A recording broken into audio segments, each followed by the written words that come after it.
Namaste, me Anita Shinde. Anita fashion and style या फॅशनच्या YouTube चॅनलवर तुम्हा सगळ्यांचं स्वागत करते. आज आपण बघणार आहोत फोर्टक्स ब्लाऊजचं संपूर्ण कटिंग आणि हा शिवायचा कसा. तर हा व्हिडिओ तुम्ही स्किप न करता पहा, म्हणजे तुम्हाला हा संपूर्ण ब्लाऊज शिवता येणार आहे. त्यासाठी मी ही अस्तरची घडी घालून घेतली. बंद बाजू माझ्या बाजूने आहे आणि हा ब्लाऊज आपण मोजणार आहोत. त्यासाठी मी अगोदर एक रेष आखून घेतली अस्तरवरती आणि इथे मी उंची मोजते 12.5 इंच अधिक 1 इंच आपण खून करून घेतोय. ही 13.5 इंच उंची अधिक 1 इंच 13.5 इंचाची खून करून घेतली आपण आणि ही रेष आखून घेतलेली आहे. इथे घ्यायचा आहे गळा रुंदी 2.5 इंच आणि हा आपला ब्लाऊजचा शोल्डर आहे, तो इथे मोजायचा आहे आणि अर्धा इंच. त्यानंतर सिलाई मार्जिन घ्यायचे आहे. मोंढा खोली आपण मोजतोय 6 इंच. त्यानंतर इथे आपण छातीचं माप मोजतोय.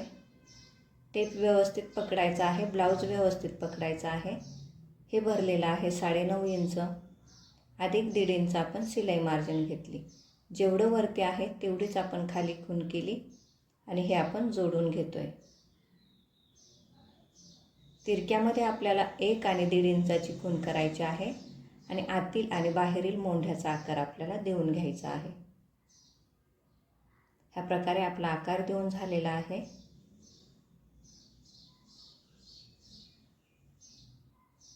आता आपण पाठीमागचा गळ्याचा आकार देण्यासाठी ही पट्टी मोजतो बघा.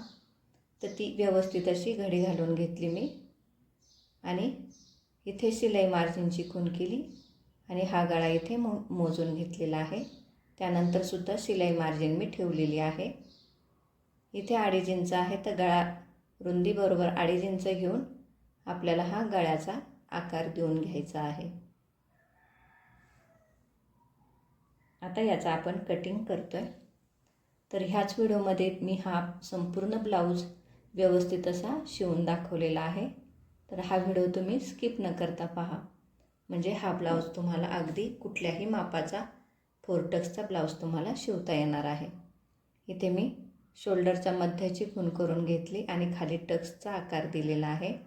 टक्स उंची आहे 4 इंच आणि रुंदी अर्धा इंच म्हणजे 1 इंच. त्यानंतर टक्स दिल्यानंतर आपण हे कट करून घेतोय.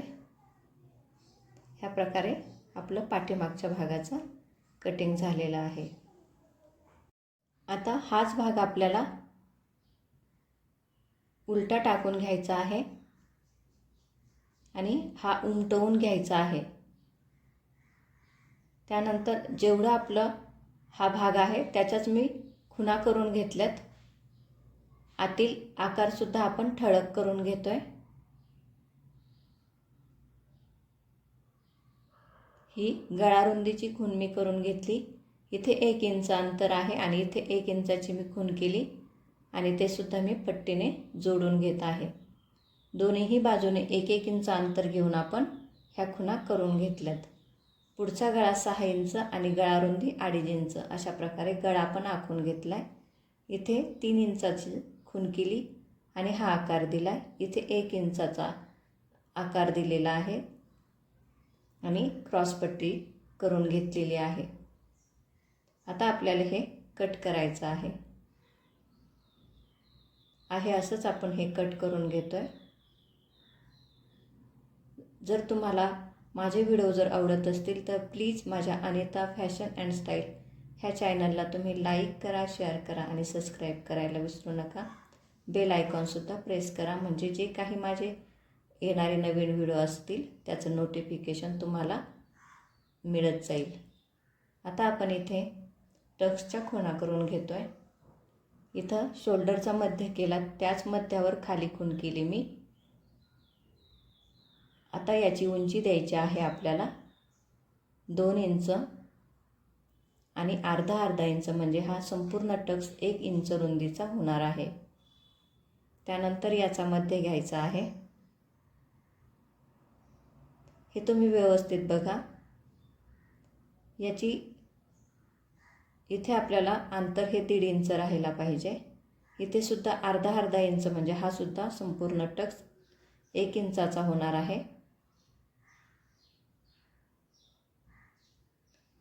हा टक्स असेल पाव इंचाचा म्हणजे अर्धा इंचाचा. त्यानंतर हा टक्स असेल पाव इंच रुंदीचा म्हणजे अर्धा इंचाचा. म्हणजे आपले 2 टक्स असतील 1 इंच रुंदीचे आणि दुसरे 2 टक्स असतील पाव इंच म्हणजे अर्धा इंच रुंदीचे. त्यानंतर इथे आपण नॉचेस देऊन घेतलेत. म्हणजे आपल्याला ज्यावेळी हा ब्लाऊज शिवत असाल त्यावेळेस ते सोपं जातं. हे दुसऱ्या बाजूने पण मी हे उमटवून घेतलेलं आहे. जे आपण ज्यावेळी शिवतो त्यावेळी ह्या खुणा आपल्याला स्पष्ट दिसतील आणि आपले दोन्ही बाजूचे टक्स हे व्यवस्थित होतील. आता हे आपण कट करून घेतलं म्हणजे 2 भाग आपल्याला मिळालेले आहेत समोरचे. आता उरलेल्या भागावर आपल्याला बाहीचं कटिंग करायचं आहे. आता हे आपण कट करून घेतलं. बाहीची आपण 4 पदरी घडी घालणार आहोत. ह्या प्रकारे आपण घडी घालून घेणार आहोत.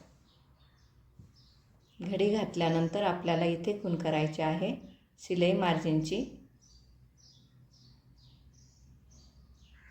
अर्धा इंच खूण केली मी. इथे बाही मोजते मी, बाहीची उंची बरोबर. आणि त्यानंतर आपल्याला खालची पट्टी 1.5 इंच अशा मी खुणा करून घेतलेल्या आहेत.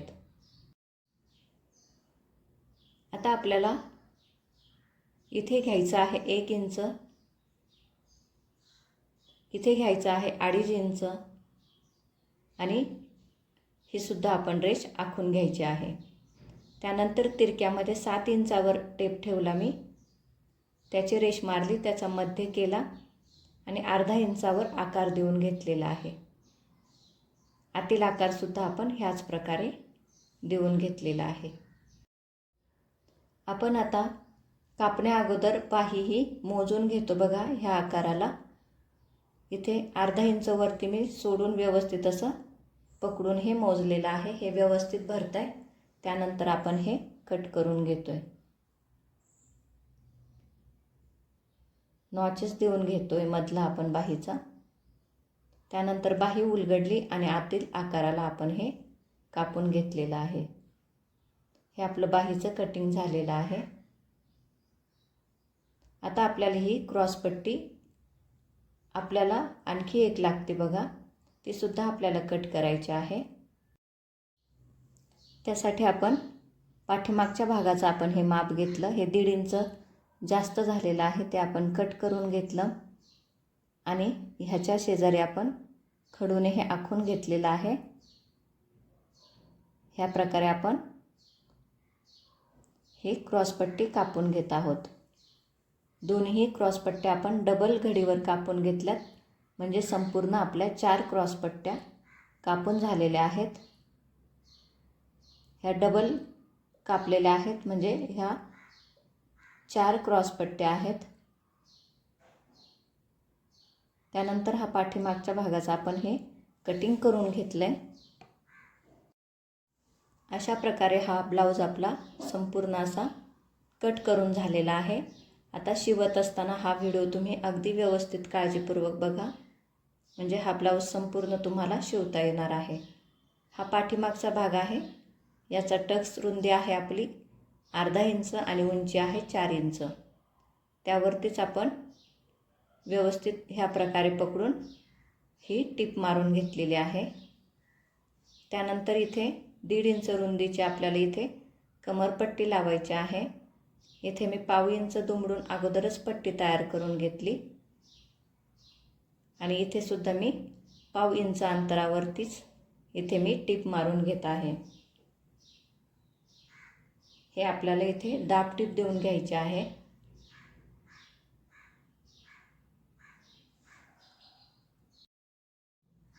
ही टिप मारून घेतल्यानंतर आपल्याला पाठीमागच्या बाजूने हात शिलाई करून घ्यायची आहे.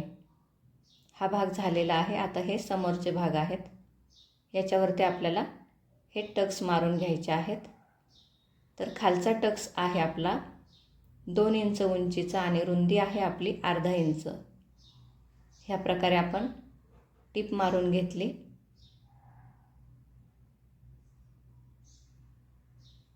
याची रुंदीसुद्धा ह्या टक्सची आहे अर्धा इंच त्याचीसुद्धा आपण टीप मारून घेतली. याची रुंदी आहे 1/2 इंच, याचीसुद्धा आपण टीप मारून घेतली. आणि ह्या टक्सची रुंदीसुद्धा आपली 1/2 इंच आहे, याचीसुद्धा आपण टीप मारून घेतलेली आहे. ह्या प्रकारे आपले टक्सच्या टिपा टाकून झाल्यात. दुसरा भागही आपण अशाच प्रकारे तयार करून घेतला आहे. आता इथे क्रॉसपट्ट्या आपल्याला जोडून घ्यायच्या आहेत. हे व्यवस्थित बघा. आपल्याला ह्या प्रकारे एक क्रॉसपट्टी वरती ठेवायची आहे आणि दुसरी आपण खालच्या बाजूने ह्या प्रकारे व्यवस्थित पकडायचं आहे.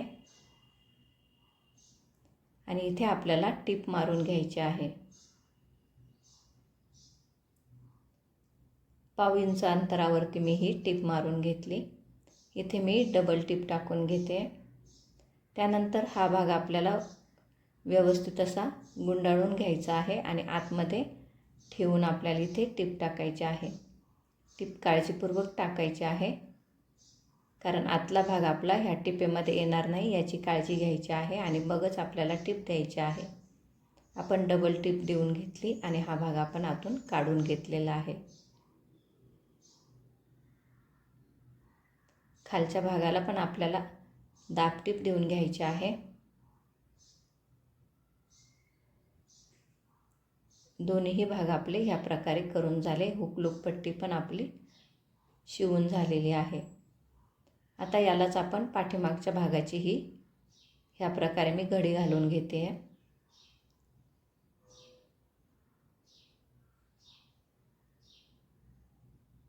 आणि हे व्यवस्थित असं मोजून घ्यायचं आहे. आणि हे सरळ आपली खूण करून घ्यायची आहे. आणि हे जास्तीचं आपल्याला कट करायचं आहे. दुसऱ्या भागाचं सुद्धा आपल्याला त्याच प्रकारे खुणा करून घ्यायच्या आहेत आणि हे कट करायचं आहे. ह्या प्रकारे हे दोनही भाग आपले व्यवस्थित असे कट करून झालेले आहेत. आता हे शोल्डरवरती आपण टीप मारून घेतोय. 1/2 इंच रुंदीवरच आपल्याला इथे टीप मारायची आहे.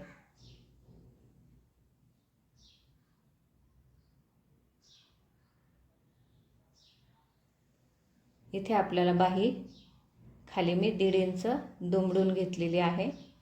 1/2 इंच अगोदर दुमडायची आहे आणि 1.5 इंच अशा प्रकारे दोन्हीही बाह्या आपण तयार करून घेतल्यात आणि इथे कट करून घेतोय. ह्या 2 बाह्या आपल्याला मिळालेल्या आहेत. बाही जोडताना आपल्याला मध्यापासून जोडायची आहे, पण जोडत असताना एक काळजी घ्या, जो आतील मोंडा खोली आपण कापतो ती समोरच्या भागाला जोडल्या गेली पाहिजे बाही, आणि हा भाग अशा प्रकारे मध्यापासून जोडायचे आहे. आपली इथे टीप देऊन झाल्यानंतर हे बघा अशा प्रकारे बाही ही शिवून झालेली आहे. दुसरी बाजू पण आपण शिवून घेतलेली आहे. आता आपल्याला हे व्यवस्थित असं पकडायचं आहे. आणि आता इथे आपण बाहीचा जे आपल्याकडे मापाचं ब्लाऊज आहे ते घेतलेलं आहे आणि इथे बाहीच्या बाजूने आपण व्यवस्थित पकडायचं आहे. त्याची खूण केली, त्यानंतर 1.5 इंच आपण खूण केली आणि हे आपण ह्या रेषेपर्यंत कापून टाकत आहोत. दुसऱ्या बाजूचंही आपल्याला अशाच प्रकारे हे व्यवस्थित पकडायचं आहे आणि ते सुद्धा आपल्याला कट करून घ्यायचं आहे.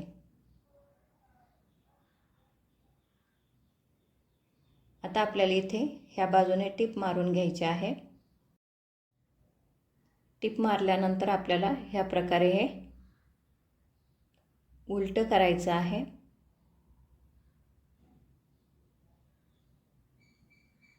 आणि हे व्यवस्थित पकडून घ्यायचं आहे. ह्या प्रकारे हे झालेलं आहे. त्यानंतर इथे आपण 1.5 इंच खूण करतोय. इथे सुद्धा 1.5 इंच, प्रत्येक ठिकाणी आपल्याला 1.5 इंच ह्या खुणा करायच्या आहेत आणि ह्या खुणेवरच आपल्याला ही व्यवस्थित इथे टीप मारून घ्यायची आहे. त्यानंतर पाव इंच अंतर ठेवून आपल्याला 2 ते 3 टिपा मारून घ्यायच्या आहेत.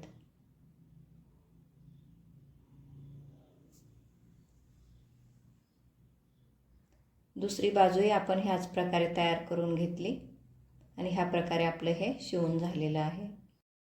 अशाच प्रकारचे नवनवीन व्हिडिओ मी तुमच्यासाठी घेऊन येणार आहे, ते सुद्धा तुम्ही नक्की बघा. तसाच तुम्ही हा व्हिडिओ माझा स्किप न करता बघितला त्याबद्दल तुमचे मनापासून आभार. धन्यवाद.